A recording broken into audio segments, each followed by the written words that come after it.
All right, so this is day 3 of the week, or this is chapter 1, section 3, solving linear equations. So once again, in order to be an equation, we have to have an equal sign. The problems we've been dealing with beforehand have been expressions, meaning no equal sign. Our goal is to get one letter, the letter C in this case, by itself. The steps to doing that. The first thing you're going to try and do is simplify the equation. Oftentimes that means combining like terms, in which case we have 2 C's here on the left side. Sometimes that might mean the distributive property, which we don't have here. Distributive property, remember, is going to have something in front of a set of parentheses. And then getting the variables on one side. So some equations are going to have like an x here and an x over here. And in that case, we have to add or subtract one of them to the other side. Then we start the actual solving. Now, when we solve an equation, we work the problem backwards using PEMDAS. Now, normally we do parentheses first, but when we go to solve, we'll add and subtract first, then multiply, divide, then work the exponents, and then work parentheses. And when we work them backwards, we do the opposite operation. So if they're subtracting, we'll add. If they're dividing, we'll multiply. If they take something to the second power, we'll take the square root. The opposite operation, I should say the inverse operation. So as we go through this first example, we're going to try and simplify it. Like we already mentioned, we have like terms on the left side of the equal sign. So I'm only looking on this side. Is there anything we can combine? I have a negative 4C and a negative 1C. They don't put a number in there. Now they're both negative. So if I want to add or subtract them, they're the same sign.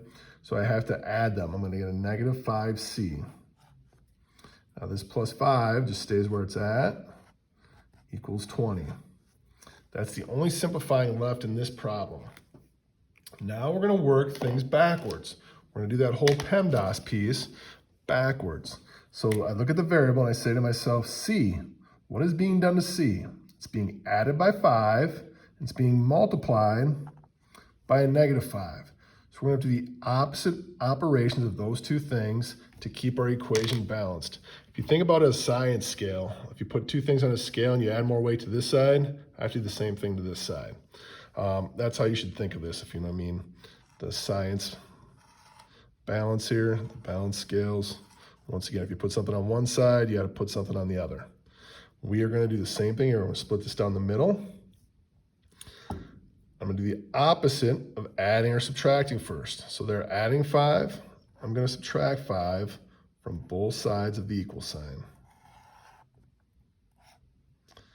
I'm going to bring my equal sign down here. Now 20 minus 5 is 15. Positive 5 plus a negative 5 is 0. So basically cancels out. That's what we wanted to have happen.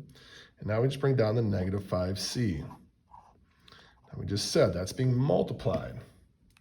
The inverse operation of multiplication is its buddy division. So if we want to get C by itself, we have to divide. So we're going to divide both sides by that number that's with the C. All right, negative by negative is a positive over here, and the 5's cancel, so we're just left with C. That's what we wanted to have happen. And now 15 divided by negative 5 is negative 3.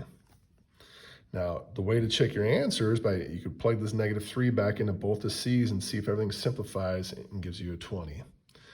Just to give you a heads up, it would do that. If I took negative 3 times negative 4, I get a positive 12.